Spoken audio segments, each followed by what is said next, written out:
అందరికీ praise lord. మరి యొక్క మీటింగ్ లో వచ్చిన మీ అందరికీ శుభాభివందనాలు. దేవుని నామానికి మహిమ కలుగును గాక. జాన్ బ్రదర్ స్టార్టింగ్ ప్రేర్ చేస్తాను. Praise Lord brother. చదువు గొప్పది అనుకున్నా చేస్తున్నా నీ నామం ఇక్కడ కూడుకున్న శుభ వచ్చిన పథకం దర్శించి మాట్లాడండి. రజా కాశ పదర్శాలు తీర్చండి, విడుదల మీద చేయండి. గొప్పది అనుకుందాం చేసినందుకు ముఖ్యంగా దేవ ఈ సమయంలో మేము కూడుకున్నందుకు నీకు ఉందాం. ఈ సమయం మాకు ఇచ్చినందుకు ఉందాం. ప్రభావ ఎవరైతే ఈ సమయాన్ని పొందుకోలేకపోతారో వాళ్ళందరూ పొందుకునేలాగున మీరే సహాయం తెచ్చండి. కౌశపతర్శాలు తీర్చండి. ఇన్న వాక్యాలు ఇతరులకు మేము చెప్పాలి ప్రభావ. అది మేము జీవితాలు మేము నెరవేర్చుకోవాలా దేవా, దాన్ని అవలంబించుకోవాలా దేవా. మీరే మాకు సాయం తెచ్చండి, విడుదల తెచ్చండి. గొప్పది అనుకుందాలు చేసినాం. మమ్మల్ని మేము ముఖ్యంగా మేము సరి చేసుకోవాలా. గొప్పది అనుకుందాలు చేసినాం. దాన్ని మీరే మాకు సాయం దయచేసి విడుదల దయచండి దేవా. ఎక్కడ ఎంతమంది నశించిపోతారో నీకు తెలిసేసుకోవాలి. మేము స్వార్థ పకరించలాగున విడుదల చేయలాగున మీరే సాయం దయచేసి కౌశలు తీర్చండి. వచ్చిన ప్రతి దర్శించి మాట్లాడండి రాజా. ఎవరెక్కడ సేవకులు రేసిపోవా, ఎక్కడెక్కడ వెళ్తూ రేసిపోవా, వాళ్ళందరికీ తోడుగా ఉండి కౌశలు తీర్చి ముఖ్యంగా విడుదల మీద ఇచ్చండి దేవా. గొప్పదేవుని కొందనాలు చేసినాం. ఎవరైతే నేను అమ్మడికి నడుస్తలేరు రేసిపోవా, మనుషుల మీద ఆధారపడి ఉంటారు రేసిపోవా, వాళ్ళందరికీ బుద్ధి జ్ఞానం వచ్చేలాగానే మీరే సాయం తెచ్చండి. నిన్నే ఆధారం చేసుకోవాలా, నిన్ను మాదిరిగా చేసుకొని నడవాలి రేసిపోవా. మీరే సాయం తెచ్చండి, విడుదల తెచ్చండి రాజా. గొప్పదేవుని కొందనాలు చేసినాం. ఇక్కడ బాగా మొత్తం మాట్లాడి రేసిపోవా, మేము సత్యాన్ని గ్రహించాలా, దాన్ని పట్టుకుని నడవాలా, అలాగే మీ సిద్ధపరచులాగా మీరే మాకు సాయం తెచ్చండి. ముఖ్యంగా దేవా నీ మీద ఆధారపడి ఉండాలా యేసుప్రభువా. మీరే సాయం తెచ్చండి. ఇక్కడ పాడదని మేము పొందండి దేవా. ఈ మీటింగ్ అందరూ మీ తోడుగా ఉండండి. ఇష్టం డిస్టర్బెన్స్ రాకుండా మీరే సాయం తెచ్చండి. వాతావరణం మీదలో పెట్టుకోండి ఇసుప విడుదల మీద తెచ్చండి. కావలసిన తెచ్చండి రాజా. ఎవరైతే రాలేకపోతారో వాళ్ళు వచ్చేలాగా మీరు సాయం తెచ్చేసి విడుదల తెచ్చండి.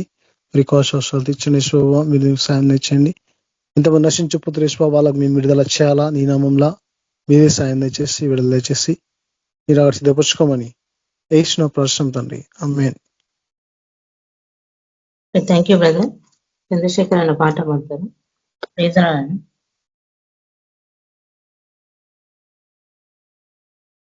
Praise lord. ప్రార్థన పాట పాడుకుందాం. దేవుని స్తుతించలాగున. నాదు జీవితము మారిపోయినది,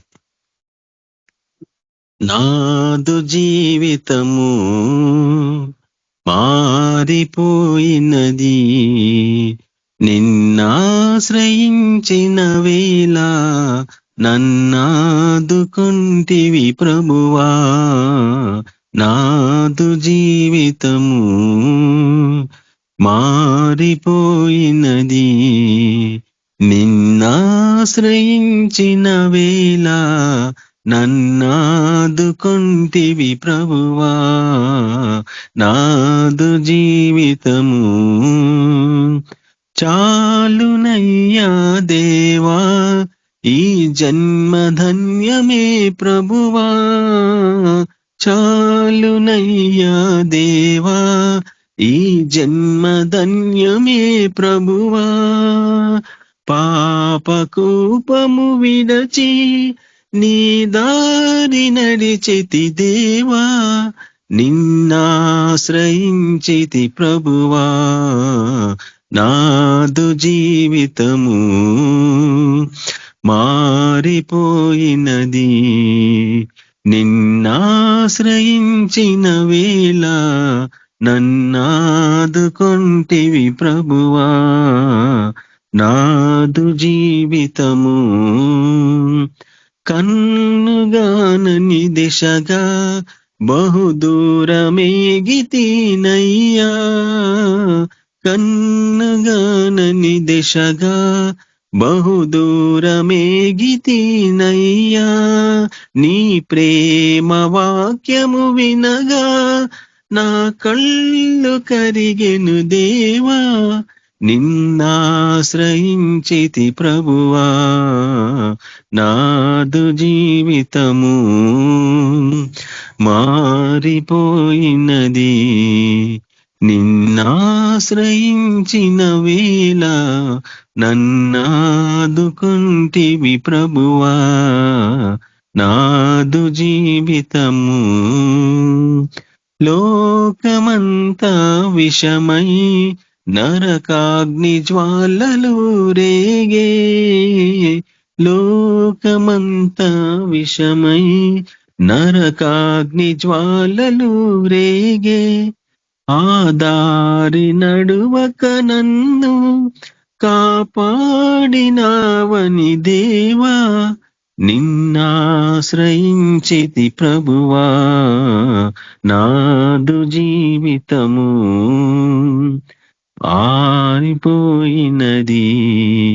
నిన్నాశ్రయించిన వేళ నన్నాదుకుంటివి ప్రభువా నాదు జీవితము జాలిగల నా ప్రభువా నీ చేయి చాపవా ప్రభువా జాలిగల నా ప్రభువా నీ చేయి చాపవా విభువా చేరగల నీ దరికి నే పాపినయ్యా ప్రభువా నీ పాపినయ్యా ప్రభువా నాదు జీవితము మారిపోయినది నిన్నాశ్రయించిన వేళ నన్నాదుకుంటివి ప్రభువా నాదు జీవితము ఆరిపోని జ్యోతివై కన్నులలోని కాంతివై ఆరిపోని జ్యోతివై కన్నులలోని కాంతివై ఎంత కాలముంటివి ఎంతగా ప్రేమించితివి నన్నెంతగా ప్రేమించితివి నాదు జీవితము మారిపోయినది నిన్నాశ్రయించిన వేళ నన్నాదుకుంటివి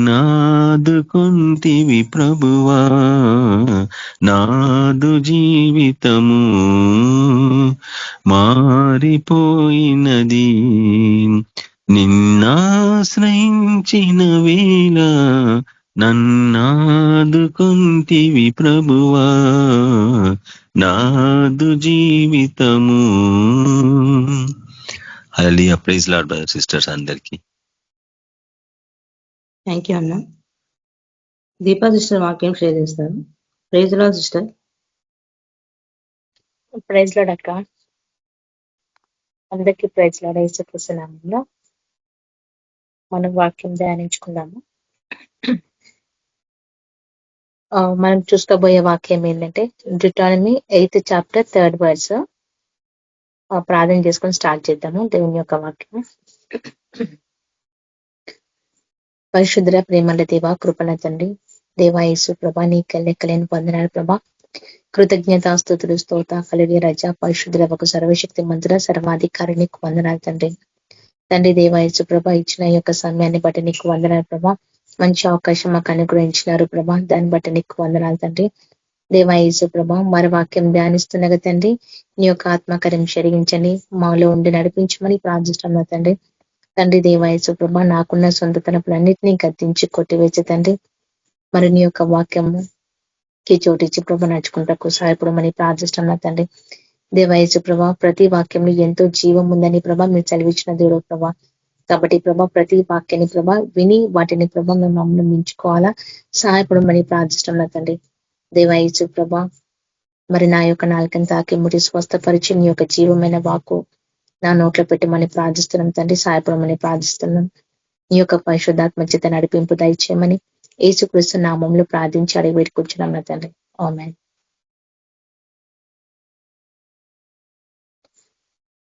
మనం చూసుకోబోయే వాక్యము remember the lord your God అన్నమాట. చూస్ చేసుకున్న టాపిక్ వచ్చేసి remember the lord your God. ఇక్కడ డ్యూటానమీ 8th chapter 3rd verse లో దేవుని యొక్క వాక్యం చదివిస్తుంది ఏమని అంటే,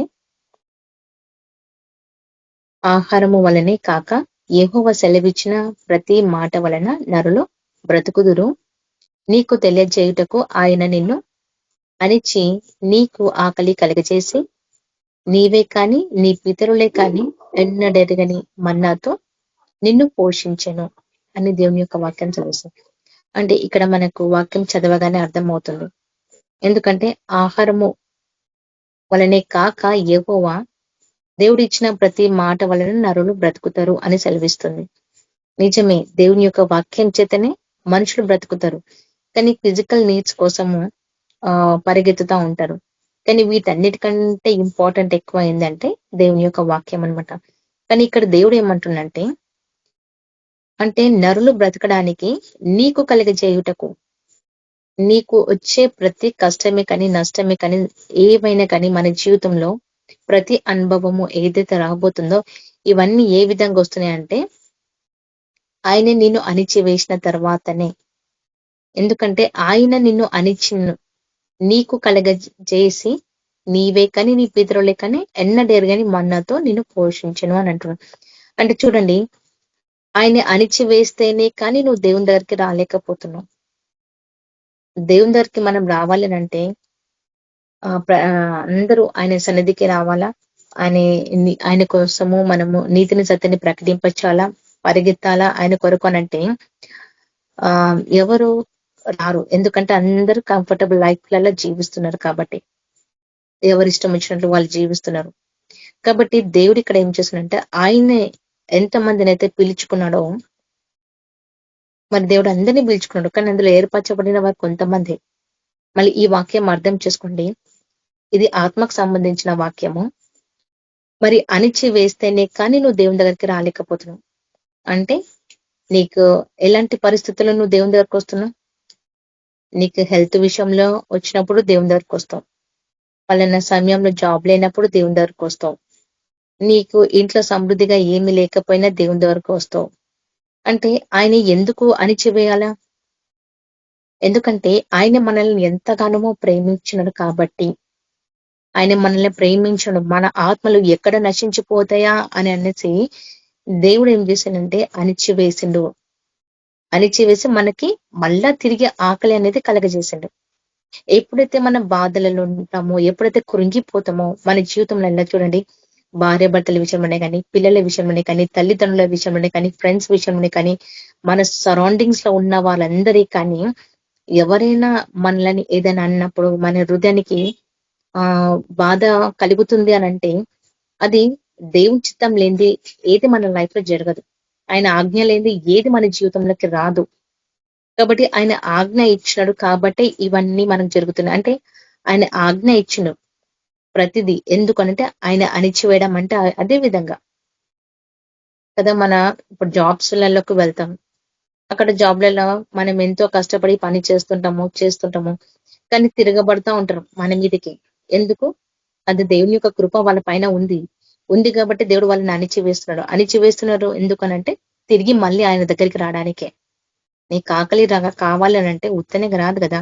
ఇప్పుడు మన రొటీన్ లైఫ్ లలో చూసుకుంటే 3 times మనకి ఆకలిస్తా ఉంటది, మార్నింగ్, ఆఫ్టర్నూన్, నైట్ అంటే డిన్నర్ టైంలో. ఈ 3 times మనకు ఫిజికల్ గా కావాల్సిన నీడ్స్ కాబట్టి ఇవి.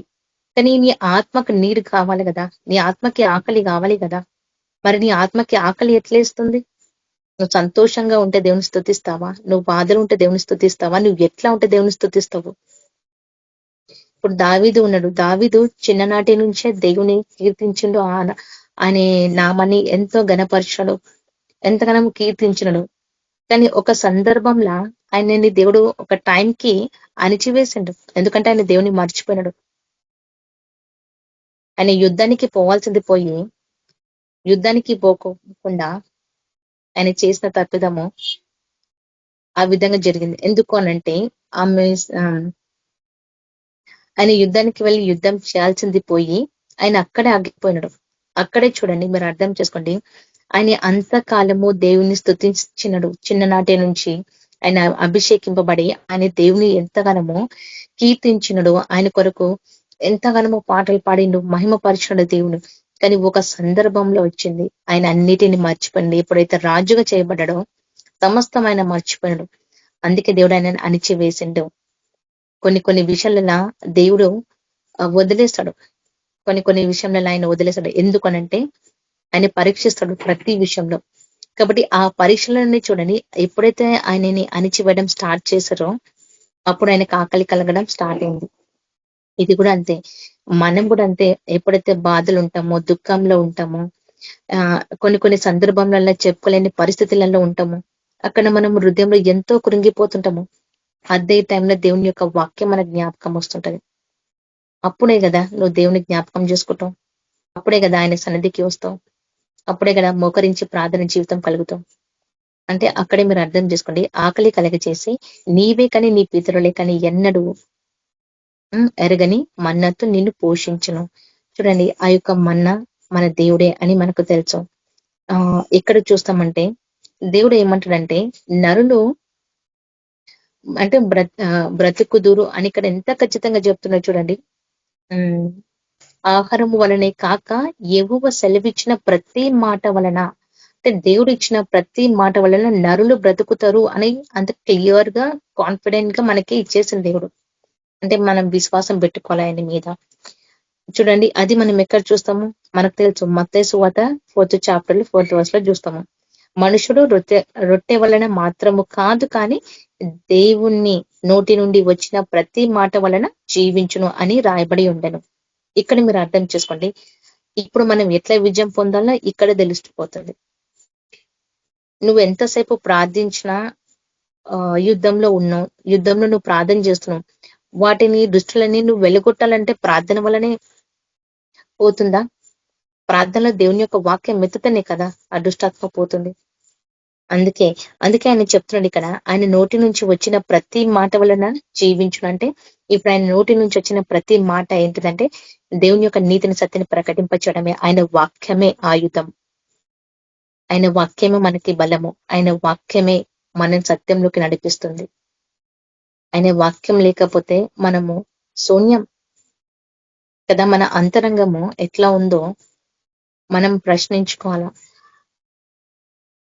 నేను కూడా అదే అనుకున్నా. దేవుని యొక్క వాక్యాల కళలు పడుతున్నాయి, నేను కళలు యుద్ధం చేస్తున్నా, నేను వాక్యాన్ని జ్ఞాపకం చేసుకుంటున్నా.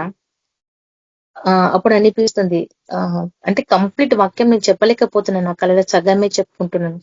అప్పుడు నాకు అనిపించింది, నేను యుద్ధంలో ఉన్నాను, నేను విజయం పొందాలంటే నేను కంప్లీట్ గా నేను నేర్చుకుంటే నేను విజయంలోకి పొందుతా.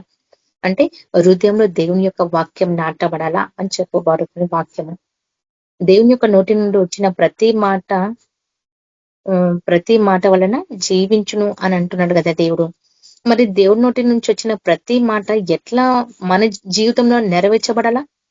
ఆ వాక్యం నీ హృదయంలో ఉంటేనే కదా ఈ వర్డ్ జీవించబడుతుంది నీ లైఫ్ ని. అంటే దేవుని యొక్క వాక్యం ఎప్పుడైతే మన హృదయాల పలకల పైన ఉంటుందో అప్పుడు మనం జీవించగలుగుతాము. అంతవరకు శరీర ఆశలు అనేది వాటిలోనే కృంగిపోతుంటారు, లోకాశలలోనే పడిపోతుంటారు. ఎందుకు? స్థిరమైన వాక్యం లేక, మనసుని స్థిరంగా పెట్టుకోక. ఒకవేళ వాక్యము నిజంగా మన హృదయంలో నాటబడి ఉంటే స్థిరంగా ఉంటది మన మనసు, పదే విధాలకు పరిగెత్తదు కదా. ఎందుకు జీవిస్తున్నావు? నువ్వు జీవించాలంటే కేవలం దేవుని యొక్క మాట ద్వారానే కదా మనం జీవించాలా. మరి దేవుని యొక్క మాట వల్ల జీవించాలంటే నువ్వు ఎట్లా జీవిస్తున్నావు? ఇంతకాలం వరకు ప్రార్థన వల్ల విజయం పొందుతున్నావు, మరి వాక్యం వల్ల విజయం పొందుతున్నావు. అంటే దేవుని యొక్క మాట వింటేనే కదా నువ్వు జీవించగలుగుతావు. ఆయన మాట వినకపోతే నువ్వు ఎట్లా జీవిస్తావు కదా, మనం ప్రశ్నించుకోవాలా. అందుకే ప్రతిరోజు ఆయన మాట వినడానికి ప్రయత్నించాలా. ఆయన ఎప్పుడు మాట్లాడతాడా, ఎప్పుడు ఏ సందర్భంలో ఆయన మనల్ని పిలుచుకుంటాడా, మనము ప్రతిదీ ఆయన అడిగితేనే తెలుస్తుంది. ఎందుకంటే చూడండి, దేవుడు ఏమంటుండంటే ఇప్పుడు ఆయన ప్రతి మాట వలన జీవించును అని రాయబడి ఉండేది కదా. ఫస్ట్ ఆయన చెప్తుండే ఏంటంటే యోహాను సువార్త 1st chapter లో మన 4th verse లో చూసుకుంటే, ఆయనలో జీవం ఉండెను, ఆ జీవము మనుషులకు వెలుగై ఉండెను. ఇప్పుడు చూడండి, దేవుని యొక్క వాక్యం ఎట్లా మనకి అణిచివేస్తుంది, ఎట్లా తిరిగి ఆకలిస్తుంది, ఎట్లా దేవుల్లో మనం వెలుగుతాం, ఆయనలో మనం ఎట్లా నడుచుకుంటామో ఇక్కడ తెలుస్తుంది కదా. ఎందుకంటే చూడండి, ఎప్పుడైతే ఆయన మనల్ని అణిచి వేస్తాడో, ఎప్పుడైతే మనకి ఆకలి కలుగుతుందో అప్పుడే ఆయన దగ్గరకు వస్తాము. అంటే ఇక్కడ చూడండి, ఆయనలో జీవం ఉండేను, ఆ జీవం మనుషులకు వెలుగై ఉండెను. ఎప్పుడైతే మనం దేవుని దగ్గరికి వస్తామో, ఆయన మాట ఎప్పుడైతే మనం గాయకుని నడుచుకుంటామో, లోబడతామో, అప్పుడు నీలో ఏమొస్తుంది? జీవం వస్తుంది. నీ ఆత్మకి జీవం వస్తుంది. ఆ జీవం అంటే మనుషులకు వెలుగై ఉండెను. అప్పుడు నువ్వు ఎక్కడ వెళ్ళినా, ఎక్కడ అడుగు పెట్టినా నీతో పాటు నీ సరౌండింగ్స్ లో ఉన్న వాళ్ళకి అందరికీ సమాధానం కలుగుతుంది. ఇది నేను అనుభవించినాను, నేను చూసిన నా లైఫ్ లో నాకు ఎక్స్పీరియన్స్ అయింది. ఎందుకంటే ఆ సందర్భంలో ఆ టైంలో నీకు అర్థమవుతుంది ఆ ఇది నా జీవితంలో జరిగింది కదా అని. నీ ఆత్మకి నీకు తెలిసిపోతుంది. ఎందుకంటే దేవుడు తిరిగి నీకు జ్ఞాపకం చేస్తాడు. ఇక్కడ వర్డ్ అదే, remember the lord your God. దేవుని మనం జ్ఞాపకం చేసుకోవాలంటే ఆయన మనకి అణిచి వేసినప్పుడే మనం జ్ఞాపకం చేసుకోగలుగుతాం దేవుణ్ణి కదా. ఆయన అణిచి వేయకపోతే నువ్వు ఆత్మలు ఎట్లా జీవిస్తున్నావో మనం పరీక్షించుకోవాలి కదా. ఒకవేళ ఆయన అణిచి వేయకుండా అన్ని విధాలుగా పెట్టి అన్ని సుఖ సంతోషాలతో నువ్వు ఉంటే ఆయన నువ్వు మర్చిపోతావు, కంప్లీట్ గా మర్చిపోతావు. అందుకే ఆయన ముళ్ళు పెట్టాలి, ఖచ్చితంగా ముళ్ళు పెట్టాలా. ముళ్ళు పెడితేనే నువ్వు స్థిరమైన మనసు కలుగుతావు. ముళ్ళు పెడితేనే నువ్వు దేవుని దగ్గరికి వస్తావు, లేకపోతే రావు. మనుషులు ఎందుకంటే మతి మరుపులు, మనం ముత్తగానే మర్చిపోతాం. ఈ రోజు తిన్నదేదో కూడా మనకు గుర్తుకులేదు, మార్నింగ్ తిన్నదేదో కూడా మనకు గుర్తుకుండదు. అట్లాంటి మతి మరుపు జీవితం మనకు ఉంటది. కాబట్టి అందుకే ఆయన అణిచివేయడం చేసిండు. ఆయన ఎప్పుడైతే అణిచి వేస్తాడో, ఎప్పుడైతే ముళ్ళు పెడతాడో అప్పుడే నువ్వు దేవుని దగ్గరికి వస్తావు. అప్పుడే ఆయన వెలుగుని నువ్వు చూస్తావు కదా. ఆయనలో జీవం ఉండెను, ఆ జీవము మనుషులకు వెలుగై ఉండెను. ఇప్పుడు మీరు గ్రహించండి, ఆయన జీవము ఎప్పుడు మనకొచ్చింది? ఎప్పుడైతే ఆయన హస్తములతోటి మనల్ని క్రియేట్ చేసినాడు కదా దేవుడు. నాసిక నంద్రంలో జీవవాయువుతో ఉదగ జీవాత్మ కలిగను కదా. ఆయన జీవాత్మ ఎప్పుడో మనకు ఇచ్చేసింది, కానీ మనం ప్రయాసపడట్లేదు. అంతే, నువ్వు జీవిస్తున్నావు మంచిదే, కానీ నువ్వు ఎట్లా జీవిస్తున్నావు, మనం ఎట్లా బ్రతుకుతున్నాం కదా. ఆయన వెలుగులో నువ్వు ఉండాలి అని అంటే ఆ వెలుగును అనుసరించి నడుచుకోవాలి మనం కదా. ఆయన అది కూడా అంటారు, యోహాను సువార్తలోనే ఆయన చాలా మంచి చెప్తాడు దేవుడు. ఫస్ట్ వచనంలో మనం చూసుకుంటే, ఎందుకంటే చూడండి, ఆయనలో జీవం ఉండేను, ఆ జీవము మనుషులకు వెలుగై ఉండేను, ఆ వెలుగు చీకటిలో ప్రకాశించుచున్నది, కానీ చీకటి దాన్ని గ్రహింపకుండెను. ఇప్పుడు అర్థం చేసుకోండి, దేవుని యొక్క వాక్యాన్ని గ్రహించి అనుసరించి నడుచుకున్న వాళ్ళు వెలుగులోనే ఉంటారు. కానీ ఇక్కడ ఏం చెప్పబడుతుందంటే, ఇది గొప్ప జనకి అంటే గొప్ప జనం వాళ్ళు ఈ విధంగానే జీవిస్తారు. ఎట్లా అంటే ఇక్కడ ఉంది కదా ఈ వచనము, ఆయన జీవం ఉండెను, ఆ జీవము ప్రకాశించుచున్నది కానీ చీకటి దాన్ని గ్రహింపకుండాను. వీళ్ళందరూ ఏం చేస్తున్నారంటే గొప్ప జనము దేవుణ్ణి వెంబడిస్తున్నారు, కరెక్టే. వాళ్ళు సగం సత్యం సగం అబద్ధంలో ఉన్నారు. ఎట్లా అంటే దేవుణ్ణిలో ఉంటున్నాము కదా అని అనుకుంటున్నారు, కానీ వాళ్ళు చీకట్లో నడుచుతున్నారని వాళ్ళకి తెలియట్లేదు. ఈ వచనము 4th verse, యోహాను సువార్త 1st chapter 4th verse లో చూసుకుంటే, ఇది గొప్ప జనానికే ఈ వాక్యము కదా. ఇక్కడ చెప్పబడుతుంది అంత క్లియర్ గా దేవుడికి నీట్గా చెప్తున్నాడు. కదా, ప్రకాశించుచున్నది కానీ చీకటి దాన్ని గ్రహింపకుండాను. మరి చూడండి, మనుషులందరూ అదే విధంగా ఉన్నారు. ఈ లోకంలో దేవుని నేను నమ్ముతున్నాను అని చెప్పుకుంటున్నారు, కానీ వాళ్ళు హృదయంలో వాళ్ళ అంతరంగంలో ఎంత చీకటి ఉందో ఎట్లా ఉందో పరీక్షించుకుంటలేరు. నేను దేవునిలో కరెక్ట్ గా ఉన్నాను కదా, నేను ప్రార్థనలో ఉన్నాను కదా, నేను వాక్యంలో ఉన్నాను కదా అని అనుకుంటున్నారు, కానీ వాళ్ళలో ప్రకాశించుచున్న ఆ చీకటిని వాళ్ళు గ్రహించలేకపోతున్నారు. దేవుని యొక్క వెలుగు ఉంది, కానీ వెలుగు వాళ్ళు ఎట్లా చూసుకుంటారు అంటే పైకి మాత్రమే చూసుకుంటున్నారు, కానీ తన అంతరంగం తన హృదయంలో ఎట్లా ఉందో చూసుకోలేకపోతున్నారు కదా. హృదయమే కదా దేవుడు చూస్తాడు, నీ పైన రూపం మీద ఆయన చూడాడు కదా, ఎవరికే గాని కదా. ఆయన మన అంతరంగాన్ని పరీక్షించే దేవుడు, మన అంతరంగాన్ని చూసే దేవుడు. కాబట్టి ఈ వాక్యం చెలవిస్తుంది కదా. ఇప్పుడు చూడండి, ఇప్పుడు మన పితరులు తిన్న మన్నాని ఆయన తిరిగి మనకిచ్చాడు. మనం ఎక్కడ చూస్తాము? యోహాను సువార్త 6th chapter లో మనము చూసుకుంటాం. ఎందుకంటే ఈ వాక్యము చాలా ఇంపార్టెంట్. ఈ వాక్యం నిజంగా చాలా ఇంపార్టెంట్. ఎందుకంటే ఇప్పుడు ఈ కాలానికి ఈ వాక్యాలు ఉన్నాయి. కొంతకాలం అయినాక దినాలు కఠినం అవుతున్నాయి కాబట్టి, చాలా ఘోరమైన పరిస్థితులు ఉన్నాయి కాబట్టి దినాలన్నీ యెహోవా ఇచ్చే వాకులో ఆయన చెప్తున్నాడు.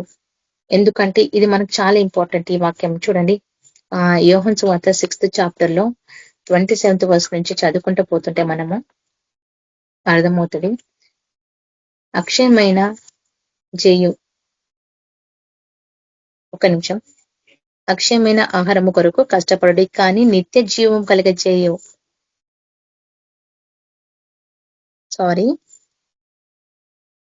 ఇక్కడ మెయిన్ రీజన్ ఏంటంటే అక్షయమైన ఆహారం కొరకు మాత్రమే కష్టపడాల. ఇక్కడేమో క్షయమైన ఆహారం కొరకు కష్టపడకండి అని అంటున్నాడు కదా దేవుడు. అంటే ఏదైతే మనకి ఇంపార్టెంట్ కాదో, అంటే ఇప్పుడు మనం అనుకుంటున్నాం కదా, ఇప్పుడు ఫిజికల్ బాడీస్ మనకు ఉన్నాయి, ఈ లోకంలో మన పనులు చేసుకోవాలా, మనం బ్రతకాలా, మనం నడవాలా, మనకు స్ట్రెంగ్త్ కావాలా, ఇవన్నీ ఎట్లా అంటే ఫిజికల్ నీడ్స్. కానీ నీ ఆత్మకి నీడ్ కావాల్సింది ఏంటంటే జీవ ఆహారం మాత్రమే.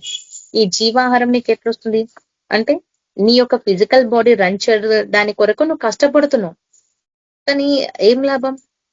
ప్రతిరోజు వర్క్ చేసుకుంటున్నావు, ప్రతిరోజు అన్ని చేస్తున్నావు, కానీ ఒక్క సమయం కూడా నువ్వు దేవునితో గడపకపోతే నువ్వు సంపాదించినంత వ్యర్థమైపోతుంది కదా. ఇక్కడ నువ్వు అన్ని సంపాదించుకున్నా మనం అక్కడ పరలోక రాజ్యంలో సంపాదించుకోవాలి, కానీ ఇక్కడ కాదు. కానీ లోకం అంతా ఇక్కడే కష్టపడుతున్నారు, ఇదే లోకం అనుకుంటున్నారు, ఇదే ప్రపంచం అనుకుంటున్నారు. కానీ ఈ ప్రపంచము, ఈ లోకం, ఇదంతా సమస్తం, ఇదంతా వ్యర్థము. ఎందుకంటే జస్ట్ మనకి టెంపరీ బాడీ మాత్రమే. కానీ మన ఆత్మీయమైన ప్రపంచంలోకి మనం పోవాలంటే మెయిన్ గా అక్షయమైన ఆహారం కొరకు మాత్రమే కష్టపడాలి. ఎందుకంటే అది మంచి కుమారుడు దాన్ని మీకు ఇచ్చాను అని అంటుండ్రు. ఎందుకంటే మంచి కుమారుడు అంటే మనం అర్థం చేసుకో, దేవుడు మనకి ఇచ్చాను కాబట్టి ఆ మంచి కుమారుడు దానిని మీకు ఇచ్చాను, ఇందుకే తండ్రి అయిన దేవుని ఆయనే ముద్ర వేసి ఉన్నాడని చెప్పాను.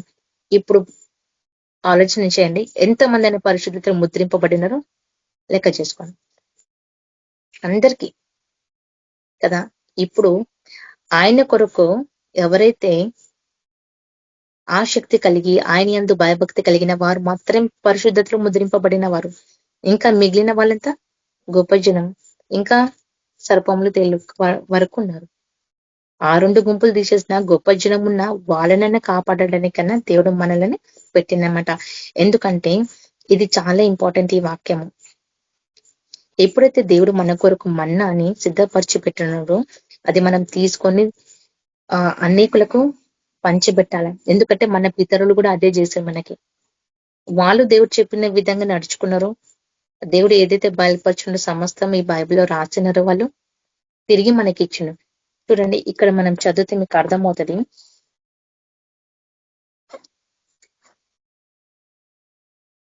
యోహాను సువార్త 6th చాప్టర్ నేను 32 నుంచి చదువుతా. కాబట్టి యేసు పరలోకము నుండి వచ్చిన ఆహారము మోషే మీకు ఇవ్వలేదా? నా తండ్రియే కదా పరలోకం నుండి వచ్చిన నిజమైన ఆహారము మీకు అనుగ్రహించుచున్నాడు. ఇప్పుడు మీరు అర్థం చేసుకోండి. కాబట్టి యేసు పరలోకం నుండి వచ్చిన ఆహారము అంటే ఇప్పుడు పరలోకం నుండి వచ్చిన ఆహారం అన్నప్పుడు మనం అర్థం చేసుకోవాలా. మోషే మీకు ఇవ్వలేదా? ఆ కాలంలో మోషే దేవుడు ఒక నాయకుడిలాగా మోషే నిలబెట్టినప్పుడు ఆ 10 కమాండ్మెంట్స్ దేవుడు ఇచ్చింది కదా. ఆ 10 కమాండ్మెంట్స్ లో ఒక్కటన్నా మనం పాటించగలిగినామా? ఇప్పుడు ఈ తరానికి వచ్చేసరికి దేవుడు ఎప్పుడు ఆ 10 ని పాటించలేకపోవడం వల్ల 2 కమాండ్స్ మనకి ఇచ్చిన. ఆ 2 కమాండ్స్ అన్న మనం చేయగలుగుతున్నామా కదా? ఎందుకంటే ఆయన అదే అంటుడు, మోషే మీకు ఇవ్వలేదా? నా తండ్రి పరలోకం నుండి వచ్చిన నిజమైన ఆహారం మీకు అనుగ్రహించుచున్నాడు. పరలోకం నుండి దిగి వచ్చిన లోకమునకు జీవము నిచ్చిన దేవుని గ్రహించు ఆహారము అయ్యున్నది మీతో నిశ్చయంగా చెప్పుచున్నాను వారితో చెప్పాను. కావున వారు ప్రభువా ఈ ఆహారము ఎల్లప్పుడూ మాకు అనుగ్రహించుమనిరి. అందుకు యేసు వారితో ఇట్లనెను, జీవ ఆహారము నేనే, నా యుద్ధకు వచ్చేవాడు ఏ మాత్రము ఆకలిగొనడు, నా యందు విశ్వసించువాడు ఎన్నడూ దప్పికొనడు. ఇది మనకి ఇంపార్టెంట్. చూడండి, ఇప్పుడు మీరు అర్థం చేసుకోండి, ఎప్పుడైతే మనం దేవుని వైపు వెళ్తామో, ఎప్పుడైతే మన పరిస్థితులు ఎట్లా ఉన్నా ఆయన దగ్గరికి మనం వెళ్ళినప్పుడు ఆయనంట మనకి ఏమి ఇస్తుండో జీవ ఆహారం ఇస్తుండు. ఎప్పుడైతే ఆయన జీవ ఆహారం నీకు ఇస్తున్నాడో ఆ జీవ ఆహారం నువ్వు ఎప్పుడైతే భుజించుకుంటున్నావో, నీ తింటున్నావో, నీ హృదయాన్ని దాచిపెట్టుకుంటున్నావో అప్పుడే నీకు బలము, అప్పుడే నీకు స్ట్రెంగ్త్ కదా. ఎందుకంటే ఆయననే జీవము, ఇంకా ఆయనే కంటే మించింది ఇంక ఏది లేదు. ఈ లోకంలో నువ్వు ఎంత సంపాదించుకున్నా నీ ప్రాణం పోగొట్టుకుంటే ఏం లాభము కదా. తను ఉపేక్షించుకోమన్నాడు దేవుడు. మళ్ళీ మనం ఉపేక్షించుకున్నామా లేదా చూసుకోవాలా. ఎందుకంటే ఈ లోకం ఇప్పుడు ఈ టైంలో అయితే ఏం సంపాదిద్దామా, ఏం తిందామా, ఏం తాగుదామా, ఎట్లా ఉండం, ఇట్లానే ఉంది లోకం అంతటా. కానీ దేవుని బిడ్డలకు, బయట ఉన్న అనాథైన అన్యులకు ఎవరికి డిఫరెన్స్ లేదు అని క్లియర్ గా తెలియజేయబడుతుంది. అందుకే ఆయన అంటుడు, ఇప్పుడు మీరు తినే ఆహారం ఏంటిది? జీవమైన ఆహారము అని అంటున్నాడు. ఎందుకంటే జీవమైన ఆహారము నేనే అంటున్నాను, నా యొద్దకు వచ్చేవాడు ఏ మాత్రము ఆకలి కొనడు. నీకు ఇప్పుడు ఆకలి వేస్తే పోయి తింటావు, అది సహజం. ఎందుకంటే అది నేచర్, ఇంకా అది ఫిజికల్ కి కావాల్సిన నీడ్స్. కానీ ఇక్కడ ఆకలిస్తుంది, నువ్వు ఆకలేసినప్పుడు ప్రతిసారి నువ్వు దేవుని దగ్గరికి వెళ్తున్నావా మోకరించడానికి, వాక్యం ధ్యానించడానికి కదా. ఇప్పుడు ఇక్కడ అదే చెప్తున్నాడు ఆయన, ఎప్పుడైతే నీకు ఆత్మకి ఆకలి కలగజేయబడుతుందో నువ్వు పరిగెత్తల దేవుని దగ్గరికి. నువ్వే కానీ, నేనే కానీ, ఎవరే కానీ, మనం దేవుని నమ్మినప్పుడు కదా. ఆయన ఏమన్నాడు దేవుడు తెలుసా? ఆ దేవుడు తెలియని ప్రజల్ని తప్పిదము చేస్తే ఆయన శిక్షగా ఇవ్వడానికి ఉన్నాడు. కానీ దేవుని తెలుసుకొని కూడా, నిజమైన దేవుని తెలిసి కూడా తప్పిదము చేస్తే వాళ్ళకి ఇంకెంత కఠినమైన శిక్ష ఉంటది. అందుకే ఆయన అంటును, ఈ కఠినమైన శిక్షలలో మనం పడద్దు అని అంటే ఆయన జీవ ఆహారం నువ్వు భుజించాల్సిందే, ఆయన జీవాహారం నువ్వు తీసుకోవాల్సిందే కదా. అదే చెప్తున్నా చూడండి. అందుకు యేసు వారితో ఇట్లా, నేను జీవాహారము నేనే, నా యుద్ధకు వచ్చేవాడు ఏ మాత్రము ఆకలి కొనడు, నా యందు విశ్వసించేవాడు ఎల్లప్పుడూ దప్పికొనడు. ఇప్పుడు మీరు ఆలోచన చేయండి, మన విశ్వాసం ఉందా లేదా? ఆయన అన్నాడు కదా, ఆయన రాకడ వచ్చే సమయంలో అందరు చల్లార్చబడతారని. అంటే విశ్వాసంలో ఎవరైనా కనుగొందునా అని అన్నాడు దేవుడు. మరి ఒక్కరైనా ఉన్నామా మన విశ్వాసంతో? దేవుడు మనకు పరీక్షిస్తున్నాడు, నువ్వు విశ్వాసంలో ఉన్నావా లేదా అని. యోబులో ఉంటది 15th chapter 15th verse లో. ఆయన మనల్ని నమ్మాలి అని అంటే మనం విశ్వాసంగా ఉంటున్నామా? ఎందుకనంటే యోబు 15th chapter 15th verse లో ఉంటది, దేవుడు తన దూతలి అందరి నమ్మకం లేదు, ఇప్పుడు మనం ఉన్నాం, మన పైన ఆయనకు నమ్మకం ఉంటుందా? మనం ఎన్నోసార్లు దేవా నేను ఈ పని చేస్తా అంటాం, వదిలేస్తాం. దేవా ఈ పని చేస్తామంటాం, ఏదో ఒకటి తప్పించుకుంటా ఉంటాం. కానీ ఆయన కళ్ళ ఎదుట నుంచి ఎవరైనా దాగగలుగుతామా? దాగలేం కదా. అందుకే ఆయన చెప్తుండు, ఎప్పుడైతే మనం విశ్వసిస్తామో, ఎప్పుడైతే ఆయన ఆహారము మనం భుజించుకుంటామో కదా. నువ్వు ఎప్పుడైతే తినే ఒక్క పూట తినకపోతే మనకు కాలు చేతులు వణకడం అట్లా ఉంటది. ఎందుకంటే హ్యాబిటేషన్స్ అట్లా ఉంటాయి కొన్ని పర్సనాలిటీస్ కి. కొంతమంది శరీరం చాలా బలహీనతగా ఉంటది, తిన్నా వాళ్ళకు అంత బలం ఉండదు. కానీ ఇక్కడ ఏమంటున్నంటే ఆయన ఆహారం అంట భుజిస్తేనంట నీకు ఎక్కలేనంత పవర్ వస్తుంది, స్ట్రెంగ్త్ అనేది ఉంటుంది కదా. యుద్ధంలో నువ్వు విజయం పొందడానికి అంత సిద్ధమైన మనసు కలిగి ఉంటావు అని చెప్పబడుతుంది కదా. ఈ వాక్యంలో 2 రీతిగా చెప్పబడుతుంది. ఎట్లా అంటే చూడండి, యోహాను సువార్త 6th chapter 41 verse లో చూసుకుంటే, కాబట్టి నేను పరలోకము నుండి దిగి వచ్చిన ఆహారము ఆయన చెప్పినందున యూదులు ఒక్క నిమిషము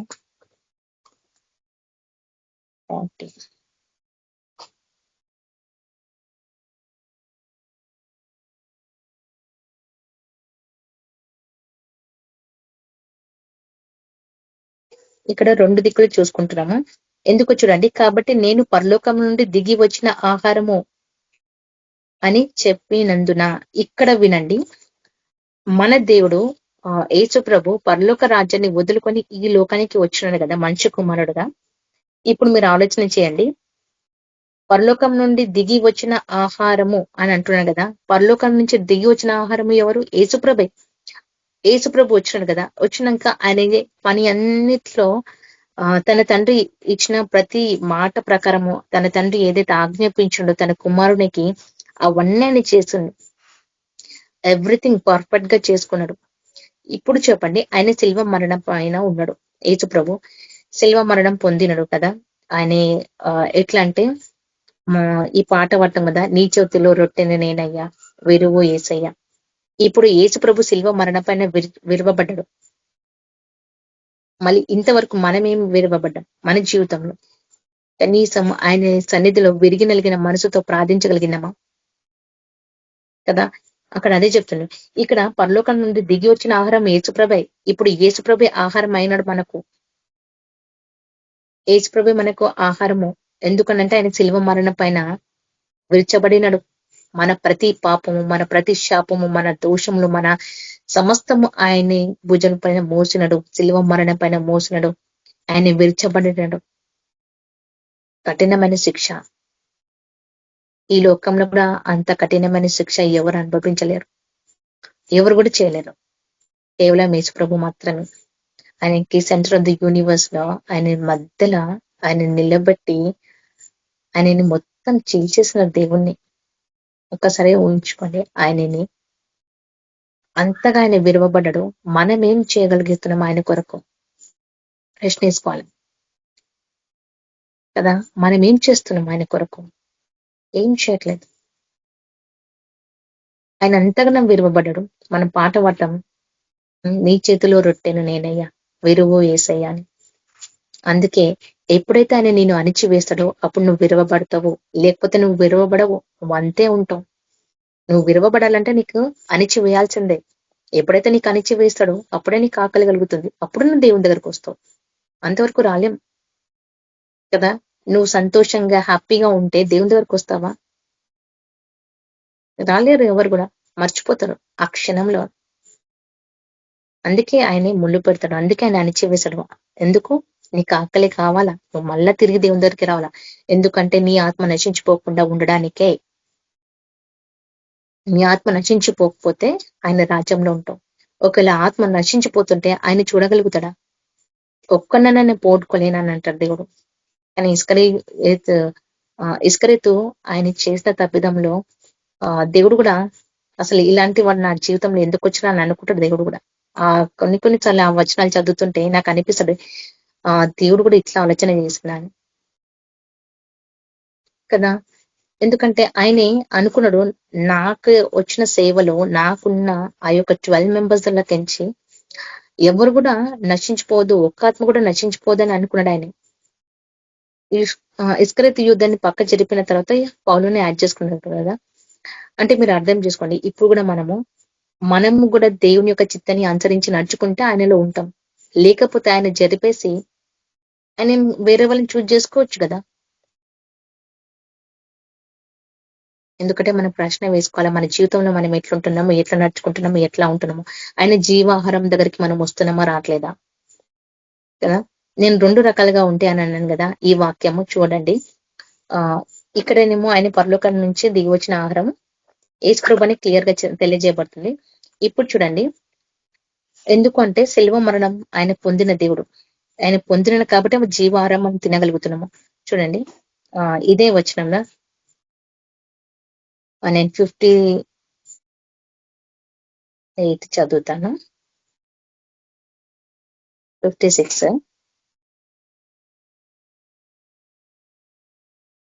నేను 53 నుంచి చదువుతాను. కావున యేసు ఇట్లా నేను, మీరు మంచి కుమారుని శరీరము తిని ఆయన రక్తము త్రాగుతనే కానీ మీలో మీరు జీవము గలవారు కారు. నా శరీరము తిని నా రక్తము త్రాగిన వాడే నిత్య జీవం గలవాడు. అంత దినము యందు నేను వానిని లేపెదను. నా శరీరము నిజమైనది ఆహారము, నా రక్తము నిజమైన పానీయమై ఉన్నది. నా శరీరము తిని నా రక్తము త్రాగిన వాడే నా యందు, నేను వాణి యందు నిలిచి ఉందును. జీవము గల తండ్రి నన్ను పంపెను గనుక నేను తండ్రి మూలముగా జీవించినట్లు నన్ను తినువాడు నా మూలముగా జీవించును. ఇది పరలోకము నుండి దిగి వచ్చిన ఆహారము. మీ పితరులు మన్నా తిని చనిపోయినట్లు కాదు. ఈ ఆహారము తినువాడు ఎల్లప్పుడూ జీవించును. నిశ్చయంగా మీతో చెప్పుచున్నాను. ఇప్పుడు మీరు అర్థం చేసుకోండి, ఈ వాక్యం ఎంత క్లియర్గా ఉంది. ఎప్పుడైతే పాపక్షమాపణ ఒప్పుకుంటామో మన జీవితంలో బలలో అందుకే కదా పాలు పొందుతారు. మన ప్రతి పాపము శాపం ఒప్పుకున్న తర్వాత అప్పుడు ఆయన బిడ్డలం ఉంటాం మనం. ఎందుకంటే ఆయన తప్పిదము క్షమిస్తాడు కాబట్టి ఇక మీదట మళ్ళా ఆ తప్పుని రిపీట్ చేయకుండా జాగ్రత్తగా జీవించాలంటే తిరిగి మళ్ళీ నువ్వు ఎక్కడికి రావాలా? ఇక్కడికి రావాలి. జీవాహారం తినడానికే నువ్వు రావాలా. ఎందుకంటే మనుషులు సహజమైన ప్రతిరోజు ఏదో ఒక రోజు తప్పిదం చేస్తూనే ఉంటారు మనుషులు కాబట్టి. ఎందుకంటే హృదయంలో వాక్యం ఉంటేనే కదా అని జ్ఞాపకం ఉంటే ఈ తప్పిదము చేయదని. ఒకవేళ మన హృదయంలో దేవుని యొక్క వాక్యం లేకపోయి ఉంటే నువ్వు ప్రతిరోజు ఎన్ని తప్పులు చేస్తున్నావు? ప్రతిరోజు. ఎందుకంటే ఆ తప్పిదం అనంటే నీ అంతరంగంలో పదే విధాలుగా పరిగెత్తుతుంటది కదా. అట్లా మనం ఎన్నోసార్లు తప్పులు చేస్తుంటాం మనకు తెలియకుండానే. నువ్వు తెలుసో తెలియక నువ్వు ఎన్నో తప్పులు చేయొచ్చు. కానీ ఆ తప్పుని సరిదిద్దుకోవడానికే ఆయన శరీరము ఆయన రక్తము పెట్టినడం.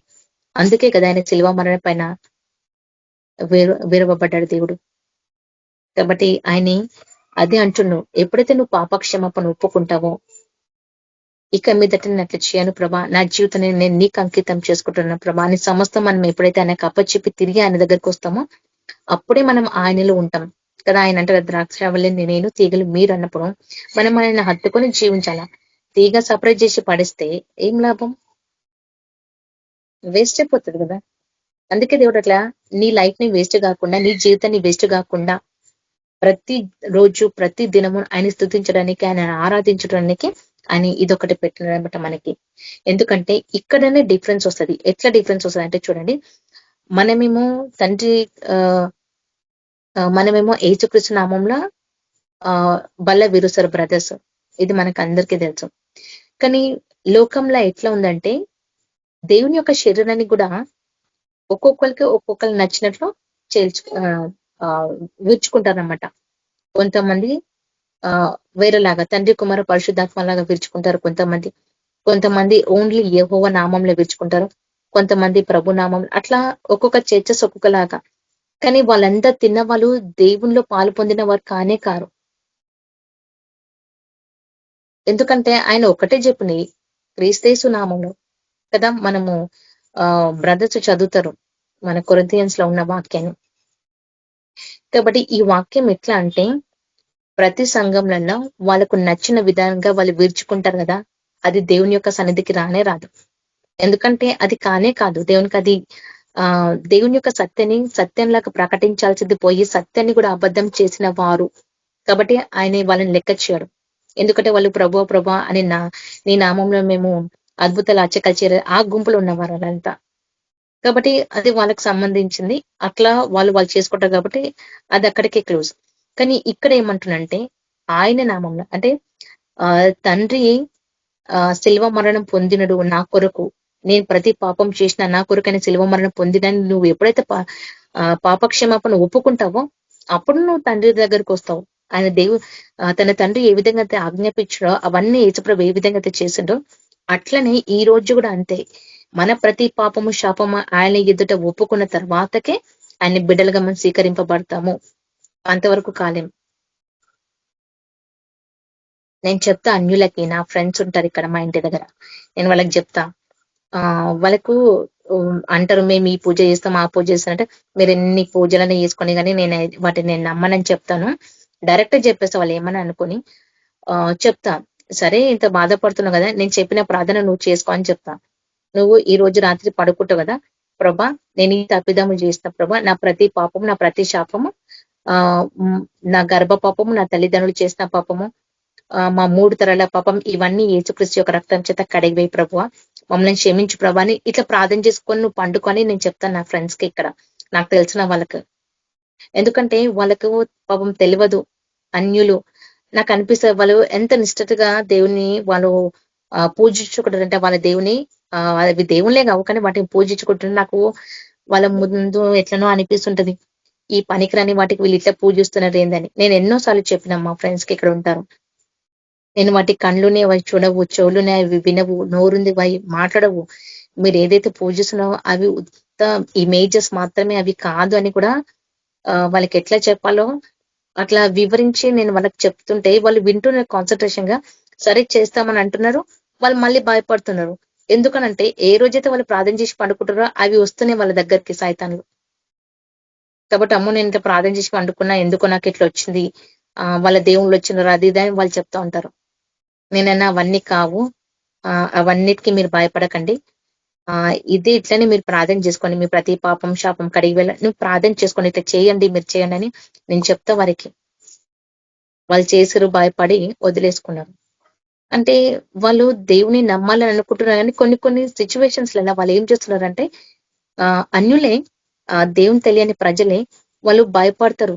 అమ్మో వాళ్ళు నమ్ముకున్న దేవుళ్ళు మాకేం చేస్తారా అని వాళ్ళు అట్లా భయపడతారు. దానికి మనం చెప్తా ఉంటాము భయపడద్దు, అవి కాదు అవి కాదని. అట్లా భయపడి వాళ్ళు వెనక పడుతుంటారు. లేకపోతే వాళ్ళ హృదయంలో దేవుని వాళ్ళు నమ్మాలి అని అనుకుంటారు కానీ ఇంకోటి కులాల మతాలు భేదాలు వేరు అవి చూస్తుంటారు కాబట్టి అట్లా కూడా కొంచెం భయపడి వెనక వెళ్ళిపోతుంటారు. కాబట్టి అందుకే కొంతమంది ఉన్నారు ఇట్లా లోకంలో. ఎట్లా దేవుడు నమ్మిన బిడ్డల దాంట్లో కూడా ఇట్లా ఉంది. అందుకే చెప్తున్నారు కదా, దేవుడు ఏమంటారంటే ఆయన శరీరమే కానీ ఆయన రక్తమే కానీ ఎవరైతే పాపక్షమాపణ ఒప్పుకొని తాగుతారో వాళ్ళు మాత్రమే ఆయనలో నానబడిన వారు, ఆయనలో ఉన్నవారు, ఆయనలో నిలిచిన వారు అని చెప్పబడుతుంది. చూడండి ఇంకొక వచనం చూసుకుందాము. ఎందుకు అనంటే ఈ వాక్యం మనకి ఎందుకు ఇంపార్టెంటో మనకి ఎక్కడ తెలుస్తుందంటే ఇప్పుడు ఈ లోకంలో ప్రజెంట్ గా మనం ఉన్న సిచ్యువేషన్ లా దేవుడు ఇర్మియాకు బయలుపరిచినట్లు దేవుడు ఇర్మియాకు బయలుపరిచింది అంతా మన కాలానికి సంబంధించింది. ఫ్యూచర్ ఆయన చూస్తుంది కాబట్టి ఇర్మియా, ఐజయా వీళ్ళందరూ చూసారు కదా.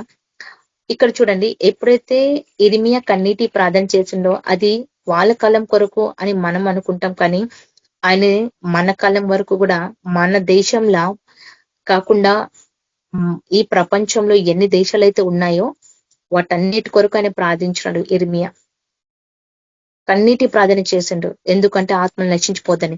ఎందుకంటే నేను ఇర్మియాలో చదివినప్పుడు కరోనా వైరస్ కోసం నాకు అక్కడ తెలియజేయబడ్డది. చెప్తున్నాను కదా, ఎంతో కోట్ల వేల మంది చనిపోయినారనంటే ఆయనే అక్కడే మస్తు దుఃఖించినాడు ఇర్మియా. ఎంతగానో ఏడ్చినాడు దేవుని సన్నిధిలో ఆయన. అయ్యో ప్రభా, ప్రజలు నశించిపోతున్నారు, ఆ ఆత్మలు రక్షింప చేయండి ప్రభా అని ఆయన మస్తు కన్నీటి ప్రార్థన చేసిండు. నాకు అప్పుడు అనిపించింది, అమ్మో ఇంత కఠినమైన శిక్షలు ఉన్నాయా, ఇంకా రాబోయే సిచ్యువేషన్స్ లలో ఇంకెంత కఠినంగా ఉంటాయి ప్రభు అని. అప్పుడే నాకు అర్థమైంది, నిజమే కదా ఇవన్నీ జరుగుతాయి. ఎందుకంటే అవి నేను ఎట్లా అంటే నేను కళ్ళారా చూడలేకపోతున్నా కానీ అదేదో నాకు దేవుడు ఆ విధంగా బయలుపరుస్తున్నాడు. నాకు చూసినట్లే ఉంది నా హృదయానికైతే. నా ఆత్మకి నేను చూసుకుంటున్నానేమో ఇట్లా అనిపించింది నాకు. కొన్ని సిచ్యువేషన్స్ చెప్పడానికి నాకు రావట్లేదు కానీ నేను ఇంట్లో ఒంటరిగా ఉన్న దేవుని యొక్క వాక్యాన్ని జ్ఞాపకం చేసుకున్నా. నాకు ప్రతిసారి దేవుడు ఇర్మియాని జ్ఞాపకం చేస్తూ ఉంటాడు. ఆయన ఎంతగా కన్నీటి ప్రార్థన చేస్తున్నాడు అనేక ఆత్మల కొరకు అని.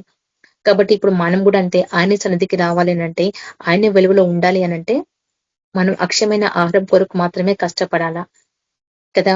ఎందుకంటే మంచి కుమారుడు దాన్ని మీకు ఇచ్చాను అని అంటుండు. మన తండ్రి మనకి ఇచ్చిండు, మనం దాన్ని గెలుచుకొని తీసుకోవాలా. ఎట్లా అంటే దేవుని యొక్క వాక్యం మనకి ఇచ్చిండు కరెక్టే, కానీ నువ్వు యుద్ధంలో ఉన్నావు, నువ్వు ఎట్లా విజయం పొందుతావు? వాక్యము నువ్వు కంఠభూషణంగా ధరించుకుంటేనే కదా విజయం పొందుతావు కదా.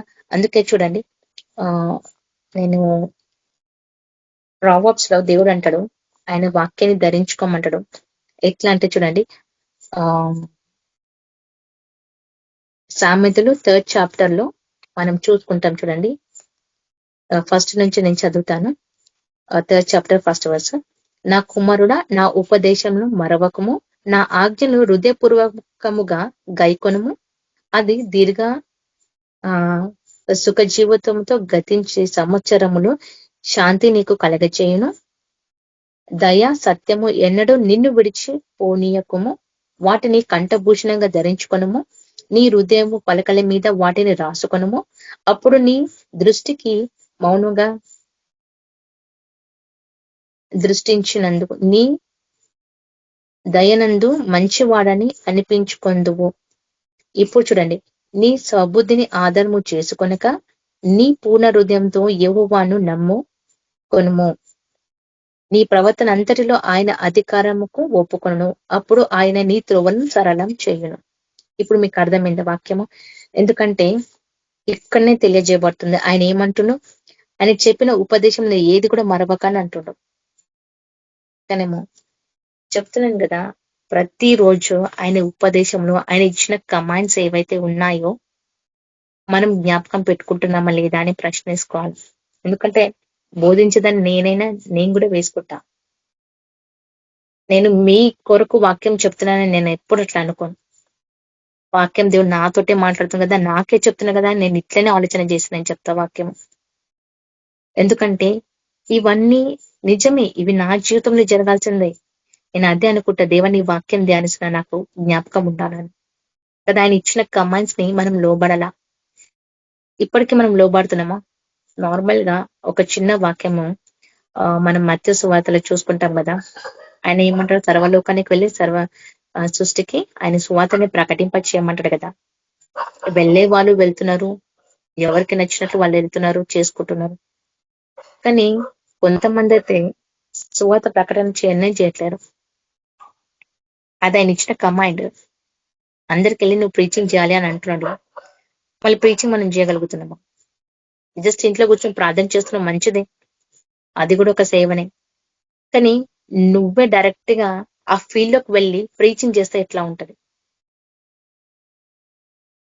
ఆ కమాండ్ మనం మర్చిపోతుంటాం మధ్యలో కదా. అందుకే ఆయన అంటున్నాడు, నా కుమారుడా నా ఉపదేశంలో కుమారవకు, ఆయన ఆజ్ఞలంటే హృదయపూర్వకంగా గాయకొనమంటున్నాడు.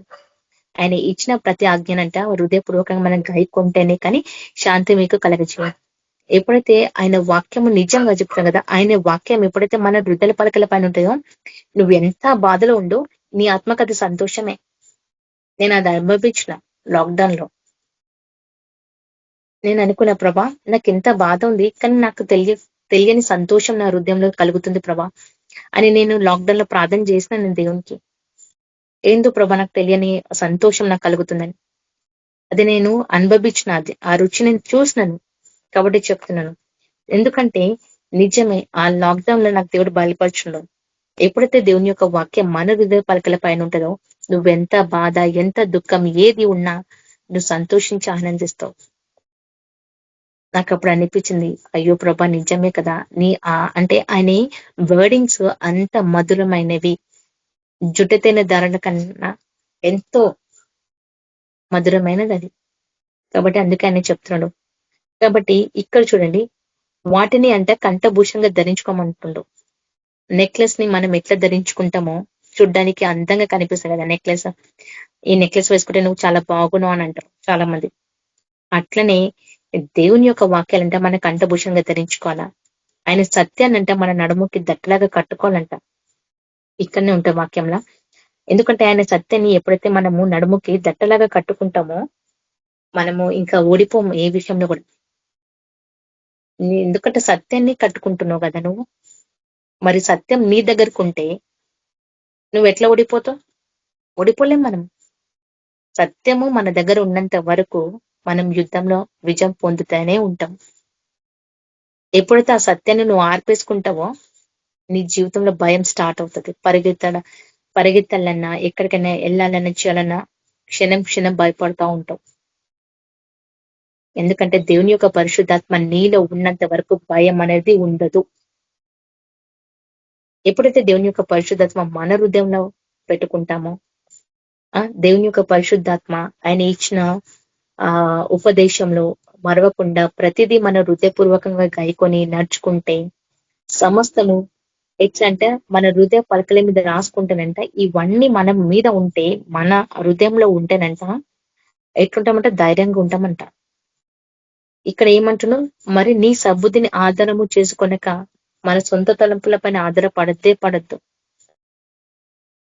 చాలా మటుకైతే నేను చాలాసార్లు నా సొంత ఆలోచనల పైన పడినా, నాకు అప్పుడు అర్థం కాలే. కానీ ఇప్పుడు నాకు అర్థమవుతుంది. నేను ఎప్పుడైతే ఈ యొక్క వాక్యాన్ని ధ్యానించినాను కొంతకాలం ముందు, అప్పుడు నాకు అనిపించింది, ఎందుకు నేను వీటిపైన ఆధారపడవా, నాకొద్దు ప్రభా. నేను అందుకే ఈ లోకము పాపం ప్రభా, ఈ లోక పాపంలో నేను పడతానే ప్రార్థన చేసుకుంటాను. ఎందుకంటే హృదయ తలంపులన్నీ చాలా ఘోరమైనవి. అందుకే నేను దేవుని అడుగుతా, దేవ నా తలంపులకు కావలి కాయండి ప్రభా అని. ఎందుకంటే సబ్బుద్ధిని ఆధారం చేసుకోవాల్సి వస్తుంది ఆ టైంకి. మనకు నచ్చినట్లు మనం బిహేవ్ చేస్తుంటాం. అందుకే అంటున్నాయనే, ఆ సబ్బుద్ధిని తొలగించుకోవాలా, వాటిని అన్నిటినీ మనము దూరం చేసుకోవాలా, దేవుని చిత్తాన్ని అనుసరించుకోవడం నేర్చుకోవాలా. ఆయన చిత్తంలో ఏముందో, ఆయన మన కొరకు కలిగిన ప్లాన్స్ ఏమున్నాయో అవన్నీ మనము తెలుసుకొని వెళ్ళాలా కదా. అప్పుడే అందుకే చూడండి, నీ ప్రవర్తన అంతటిలో ఆయన అధికారము ఒప్పుకొను. ఎప్పుడైతే ఈ వాక్యాలు మన హృదయ పలకల పైన ఉంటాయో అప్పుడు మనం అన్ని ఒప్పుకోగలుగుతాం. ఎవ్రీథింగ్ ఫైన్ గా ఉండగలుగుతాం. ఎందుకు? నువ్వు ఎప్పుడైతే ఆయన అర్పించుకుంటావో సమస్తం నీ ఒక అంతరంగము ఏదైతే ఉందో అది దేవునికి మనం ఎప్పుడైతే అప్పచెప్తామో అప్పుడు ఆయన ఇచ్చే టీచింగ్స్, అప్పుడు ఆయన ఇచ్చే గైడెన్స్, ఆయన ఇచ్చే ప్రతి దాంట్లో మనం ఎట్లుంటామంటే స్థిరంగా ఉంటామంట. అప్పుడు స్టోన్ పైన ఇల్లు కట్టుకుంటాం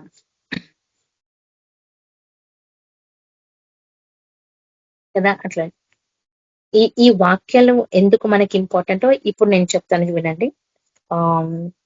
ఎక్కడ పోతామంటే Amos 8th chapter 11th verse లో దేవుడు ఎందుకు ఈ యొక్క ఆహారం కొరకు కష్టపడమంటున్నాడంటే ఇది మనకు ఇప్పుడు ఈ కాలంలో బైబుల్స్ మనం చెప్పుకోగలుగుతున్నాం. కానీ రాబోయే పరిస్థితులలో ఈ వాక్యాలు, ఈ బైబుల్స్ ఇవి ఏవి ఉండకపోవచ్చేమో.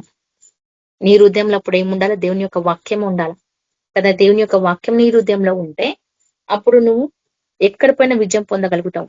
మనం వెనుక పడలేము అప్పుడు. ఒక్కసారి చూడండి ఆమోస్ గ్రంథము. ఎందుకంటే రాబోయే డేసెస్లల్లా దేవుని యొక్క వాక్యం లేకపోతే ఎట్లా ఉంటుందో మీకు అర్థమవుతుంది ఇక్కడ.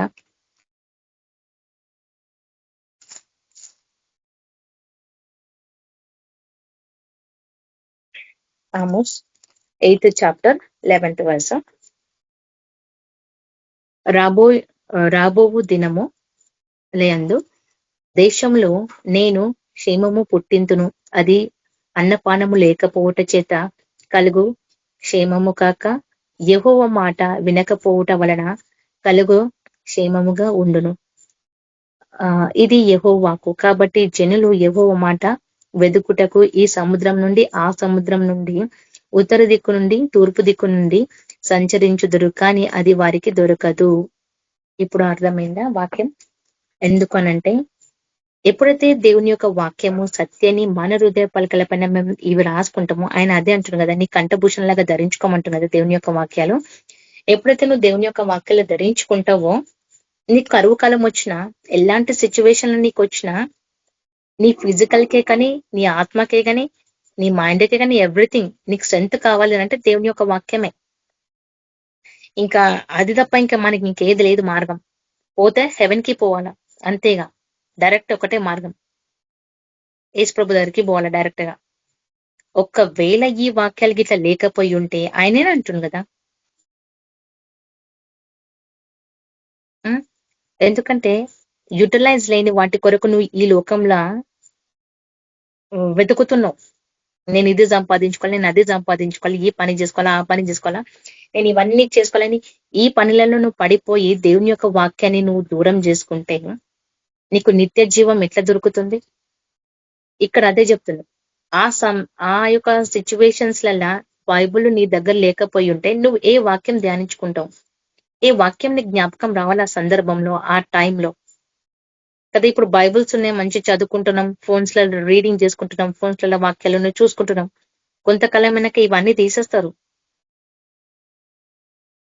కొంతకాలమైనాక ఈ వాక్యాలు దొరకవు మనకి. అప్పుడు జ్ఞాపకం వస్తుంది, అయ్యో నేను ఆ రోజు చదువుకుని వాక్యం జ్ఞాపకం చేసుకుని ఆ హృదయం పలకల పైన రాసుకుని ఉంటే బాగుంటుండే కదా అని. అప్పుడు జ్ఞాపకం వస్తుంది, నిజమే ఈ వాక్యము దేవుడు ఎప్పుడో చెప్పి నేను ఎందుకు గుర్తుపెట్టుకోలేదో ఏమో, నేను ఎందుకు ఇట్లా అయిపోయినానేమో. అప్పుడు ఆ టైంలో ఆ సిచ్యువేషన్ లో జ్ఞాపకం వస్తుంది. ఎందుకంటే నాకు నిన్న నేను కళలో అనుకుంటున్నా, దేవుని యొక్క వాక్యము నేను జ్ఞాపకం చేసుకుంటున్నా, సగమే జ్ఞాపకం వస్తుంది, కంప్లీట్ గా నాకు రావట్లే. నేను ఇంకా చదవాలా, ఇంకా జ్ఞాపకం పెట్టుకోవాలని అనుకుంటున్నా. నేను ఒక వచనం చదవడం పోయి ఇంకొక వచనం చదువుతున్నా, ఇదేంది ప్రభా అని. అందుకే నేను అంటున్నాను కదా, మనము పాములను త్రేళ్లను త్రొక్కుటకు శత్రు బలమంతటి మీద అధికారం పొందుకోవాలనంటే ఈ వాక్యం మన హృదయ పలకల పైన ఉంటేనే అప్పుడు శత్రువుల బలమంతటి మీద అధికారం పొందుకోగలుగుతాము. ఎప్పుడు దేవుని యొక్క వాక్యము నీ హృదయ పలకల పైన ఉంటేనే, కంఠభూషంగా ధరించుకున్నప్పుడే నీవు సత్యాన్ని నడుముకు దట్టలాగా కట్టుకోవాల్సిందే. కంటికి కాటికే పెట్టుకుంటాం కదా, అట్లా దేవుని యొక్క సత్యాన్ని పెట్టుకోవాలి మనం కదా. దేవుని పెళ్లి కుమార్తెలుగా ఆయన మనల్ని చూసేవాడు, మళ్ళీ పెళ్లి కుమార్తెలుగా మనం తయారవుతున్నామా? కానీ మనం కేక వేసేవారిలాగా ఉండాలా. కేక వేసేవారు ఎట్లుంటారు? ఎల్లప్పుడూ వాళ్ళ ఆత్మ మెలకువగానే ఉంటది. మళ్ళీ మెలకువగా ఉన్న వారి ఆత్మలో ఏముంటది? దేవుని యొక్క వాక్యమే కదా ఉంటది. దేవుని యొక్క వాక్యం ఉంటది కాబట్టి వాళ్ళు మెలకువగా ఉంటారు, లేకపోతే ఉండరు. నేను అదే అనుకుంటా, దేవా ఈ వాక్యం నా జ్ఞాపకం రావాలా, గుర్తు చేసుకోవాలా. నాకు వాక్యం జ్ఞాపకం లేకపోయినా కనీసం దాని మీనింగ్ అనే జ్ఞాపకం వస్తూ ఉంటది. దాన్ని నేను రివైజ్ చేసుకుంటుంటా. అట్లనే అందుకే ఆయన అంటున్నాడు, ఇప్పుడు చూడండి రాబోయే దినంలోనంట దేశంలోనంట క్షేమం పుట్టిస్తాడంట దేవుడికుదే. ఆయననే పెడతాడంట. ఎందుకు? ఇప్పుడు గొప్ప జనం అంత ఉన్నారు కదా, వాళ్ళు సగం సత్యం సగం అబద్ధంలో ఉన్నారు కదా, వాళ్ళు సముద్రంలో ఇటు అటు తిరుగులాడుతున్నారు. చెప్తున్నాను కదా, ఒక సంఘం కాకపోతే ఇంకొక సంఘం, ఇంకొక సంఘం అట్లా, ఒక చర్చ్ కాకపోతే ఇంకొక చర్చ్, అట్లా ఎన్నో చర్చెస్ వాళ్ళకి ఎక్కడైతే మంచి అనిపిస్తుందో వాళ్ళ హృదయానికి వాక్యము, అక్కడికి మాత్రం వాళ్ళు పరిగెత్తుతారు, తర్వాత వాళ్ళు పరిగెత్తారు. అందుకే చెప్తున్నాం కదా, ఎప్పుడైతే వాళ్ళు ఇటు అటు పరిగెత్తుతుంటారో చేస్తుంటారో వాళ్ళకు స్థిరమైన వాక్యము వాళ్ళ హృదయంలో లేదు కాబట్టి వాళ్ళు అటు ఇటు పరిగెత్తుతుంటారు. కాబట్టి ఇక్కడ అందుకే చెప్తున్నాడు, దేవుని యొక్క వాక్యం అంటే మన హృదయ పలకల పైన ఉంటే మనము ఎక్కడ తొలగిపోము. అందుకే అంటున్నా, రాబోయే దినంలా ఇలాంటి జరగబోతున్నాయి కాబట్టి ఇప్పుడు మీరు తీర్మానం చేసుకోండి, మీ జీవితాలకు మీరు డెసిషన్ తీసుకోండి. ఇంకా ఎందుకంటే ఇది చివరి వాక్యము. ఆయన మనతో మాట్లాడుతుంది, ఆయననే పెడతాడంట ఇవన్నీ. ఎందుకంటే ఆయన రాకడ దగ్గరలో ఉంది కాబట్టి, దేవుని యొక్క సమయం దగ్గరలో ఉంది కాబట్టి, ప్రతి వాళ్ళు దండింపబడతారు కాబట్టి అందరూ ఇంకా పోవాల్సిందే హతసాక్షులు. కేవలం మిగిలిన వాళ్ళు ఒకలే పరిశుద్ధతగా జీవించిన వారు, దేవుని యందు భయభక్తిగా ఉన్న వారు మాత్రమే ఆయన రాకడ కోసం వేచి ఉంటారు. కాబట్టి అందుకే ఈ వాక్యం చెప్తే దేవుడు మాట్లాడింది. కాబట్టి కమింగ్ డేస్ డిక్లేర్ చేయబడుతుంది, the lord God when I will send A famine on the land, not on the famine of the bread of the thirsty for water. అప్పుడు వాళ్ళు దాహము దాహము దాహము అని అంటుంటారు. అప్పుడు ఏం దొరకదు వాళ్ళకి, కేవలం హతసాక్షి తప్ప. అందుకే మనకి ఇప్పుడు దొరికినంత వరకు వాక్యాలు మన హృదయ పలకల పైన రాసుకోవాలా. ఆయన ఇచ్చిన ఉపదేశంలో ఏది మరవకుండా, ఆయన ఇచ్చిన ప్రతి కమాండ్స్ ని మనం లోబడి నడుచుకోవాలా. చెప్తున్నాం కరెక్టే, దాన్ని పాటించడానికి ఉండాలి కదా. నేనైతే ప్రయత్నిస్తా ప్రతి దానికి. ఏదైతే నేను వింటానో ఇది నా జీవితంలో నెరవేర్చబడాలా, కాబట్టి నేను దాన్ని ట్రై చేస్తుంటాను. ఎప్పుడైతే నేను ట్రై చేస్తూ ఉంటా పడిపోతానే ఉంటా, మళ్ళా దేవుని అడుగుతా, మళ్ళా దేవుడు నాకు అదే పరీక్ష పెడతాడు, మళ్ళా పడిపోతా. అట్లా నా జీవితంలో చాలా మటుకు జరిగింది. దేవా నేను ఈ విధంగా ఉండాలి అని అనుకుంటున్నా అంటే నాకు అదే విధంగా కష్టం వస్తుంది, అదే విధంగా నాకు అవుతుంది నా జీవితంలో.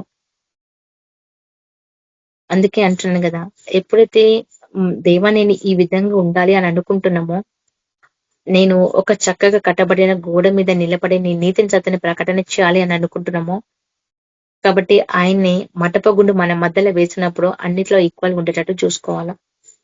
మనం ఉండకపోవచ్చు, కానీ ఒక్కొక్క స్టెప్ అయితే కట్టాలి కదా. మరి ఒక్కొక్క స్టెప్ కట్టాలంటే నీ హృదయంలో వాక్యం ఉంటేనే కదా కడతావు. వాక్యం లేని మనం ఎట్లా కట్టగలుగుతాము? కట్టలేము. కాబట్టి దేవుడు ఇచ్చింది అందుకే అన్నమాట. ఆయన అందుకే అంటుండు, మీరు కష్టపడండి, అక్షయమైన ఆహారం కొరకు మాత్రమే కష్టపడండి.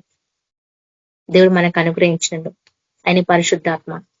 కాబట్టి ఆ పరిశుద్ధాత్మ కోసము లేని వాళ్ళు పరిశుద్ధాత్మ పొందుకోండి, ఉన్నవారు దేవుణ్ణి ఇంకా స్తుతించండి, మహిమపరచండి. ఇది ఆయన ఇచ్చిన వాక్యం సెలవు. కాబట్టి అప్పుడే నువ్వు పరిశుద్ధత ముద్రింపబడతావు. కాబట్టి దేవుడి ఈ వాక్యాలతో మాట్లాడినను మనం ప్రార్థన చేసుకుందాము. అంటే దేవుడి చిన్న వాక్యం దీవించగా ప్రార్థన చేసుకుందాం. పరిశుద్ధ మహోన్నతుల సర్వోన్నతుల సర్వ సృష్టికర్త సర్వాధికారి నీకు వందనాలు ప్రభా. అల్ప ఓమేగా దేవానికి వందనాలు తండ్రి. జీవం కలిగిన దేవానికి వందనాలు తండ్రి. మా కొరకు తండ్రి పరలోక రాజ్యాన్ని వదిలేసుకొని ఈ లోకానికి వచ్చిన దేవుడు ప్రభా, మా కొరకు తండ్రి శిలువ మరణం పైన ప్రభా ఎంతగానో ప్రభా మీరు విరవబడ్డారు తండ్రి. దేవా యేసు ప్రభా, మేము కూడా ప్రభా ప్రతిరోజు కూడా ప్రభా మేము అన్ని ఎక్కడ పోయినా కానీ ప్రభా నీ నీతిని సత్యని ప్రకటించాలంటే ప్రభా ఫస్ట్ మేము చక్కగా పడాలా ప్రభా. మేము ఒక చక్కగా ఉంటేనే ప్రభా మేము అన్ని చేయగలుగుతాం ప్రభా. కాబట్టి ప్రభా మేము చక్కగా ఉండాలంటే ప్రభా నీ యొక్క గైడెన్స్ మాకు కావాలా, నీ యొక్క సహాయం మాకు కావాలా ప్రభువా. ఏసే మా చేపట్టి మమ్మల్ని నడిపించండి, సరైన మార్గంలోకి మమ్మల్ని నడిపించిన దేవుడు నీవే ప్రభా. నీ యొక్క జీవ ఆహారం ప్రభా మేము ఎల్లప్పుడూ భుజించాలా ప్రభా. అప్పుడే ప్రభా నీ యొక్క రాజ్యంలో మాకు స్థానం తండ్రి. దేవని యొక్క వాక్యం సెలవిస్తుంది ప్రభా, ప్రతి వాక్యలు మా కంఠభూషణంగా మేము ధరించుకోవాలి ప్రభా. నువ్వు ఇచ్చిన ఉపదేశాలు మేము మరవద్దు తండ్రి. ప్రతిదీ కూడా ప్రభా మా హృదయ పలకలపై మేము రాసుకోవాలా. ఎందుకంటే ప్రభా నీవే అణిచివేస్తా అంటున్నావు, నీవే తిరిగి ఆకలి చేస్తానంటున్నావు ప్రభా. కాబట్టి ప్రభా మరి అలాంటి సిచ్యువేషన్ లో ప్రభా రాబోయే దినంలో కూడా ప్రభా మీరు డిక్లేర్ చేస్తున్నారు ప్రభా అలాంటివి వస్తున్నాయని ప్రభా. కాబట్టి ప్రభా బైబిల్ లేని సమయంలో ప్రభా, వాక్యం లేని సమయంలో ప్రభా, ఈ రోజు ప్రభా నీ యొక్క జీవ ఆహారము తింటే ప్రభా మా హృదయాల పలకల పైన ఆ యొక్క వాక్యాలు రాయబడతాయి ప్రభా. మేము ఆ దినంలో నిలబడగలుగుతాం తండ్రి. దేవా మా మీదకి ఎన్ని శోధనలు వచ్చినా, ఎన్ని కష్టాలు నష్టాలు ఏవి వచ్చినా కానీ ప్రభా, ఆ సందర్భంలో ఆ యొక్క టైంలో ప్రభా మేము సంతోషించి ఆనందించాలి ప్రభా. అప్పుడే నీ యొక్క ధన్యత మేము పొందుకోగలుగుతాం తండ్రి. నీ నీతిని సత్యాన్ని మేము ప్రకటించగలుగుతాం ప్రభా. ఏసా సహాయపడమని ప్రార్థిస్తున్నాను తండ్రి. జీవం కలిగిన దేవ, పరిశుద్ర, సర్వశక్తి మంత్రుల, సర్వాధికారి నీకు వందనాలు ప్రభా.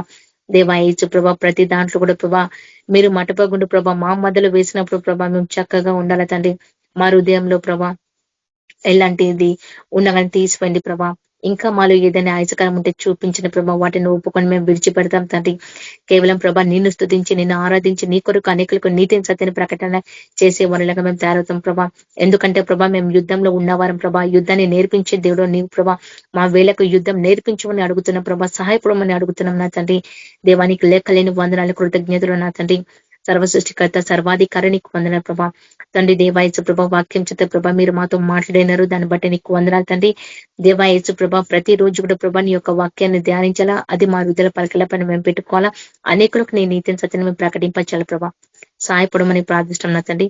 దేవాయసు ప్రభా ప్రతి వారిని కృపలో జ్ఞాపకం చేసుకుని వచ్చిన ప్రతి బిడ్డని దీవించండి, ఆశించేత నింపండి. దేవాయసు ప్రభా ప్రతి బిడ్డని కృపలో జ్ఞాపకం చేసుకుని పరిశుద్ధత ముద్రించుకోతండి. నీ సేవ చేయడానికి ప్రభా ఎంతమంది అయితే ట్రైబల్ ఏరియాస్ కి వెళ్తున్నారో ఆ యొక్క బ్రదర్స్ కి ప్రభా మీరు కాపుదలగా ఉండండి, వాళ్ళకి ప్రొటెక్షన్ దయచండి. నీ యొక్క పరిశుద్ధాత్మ చేత వారికి అందరికీ కూడా ప్రభా తోడుంచి నడిపించమని ప్రార్థిస్తున్నా తండ్రి. దేవా మీరే ఆత్మకార్యం జరిగించి నీ యొక్క రాకడికి మా అందరినీ సిద్ధపరచుకోమని యేసుక్రీస్తు నామంలో ప్రార్థించడానికి వేడుకుంటున్నాం నా తండ్రి. ఆమేన్.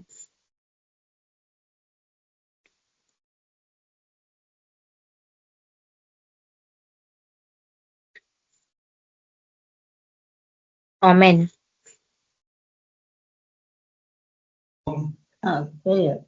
Thank you sister. Swaraj brother ఆశీర్వాదం అండి. కళ్ళు మూసుకోండి అందరూ.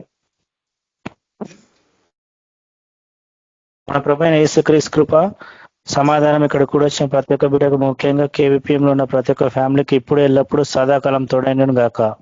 ఆమేన్. Thank you sister. Praise lord అందరికి. Good night. Praise lord brothers and sisters. Praise lord అన్న, ప్రైజ్ లార్డ్ అక్క, అందరికీ praise lord. Praise the lord. అందరికీ praise the lord. Brothers and sisters అందరికీ.